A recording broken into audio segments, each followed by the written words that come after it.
ఈజీగా వస్తాయి. మీకు ఈ నల్లి కానీ చచ్చుడు కానీ మెయిన్ ఇవి మెయిన్ చాలా వరకు ఇబ్బంది పడుతున్నారు అన్ని రైతులు.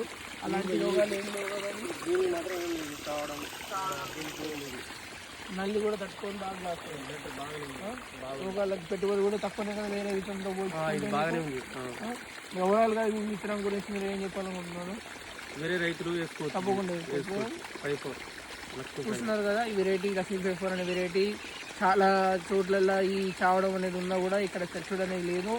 ఆకు మంచి నీట్గా ఉంది, ముడత అనేది బాగా ముడత వస్తుంది.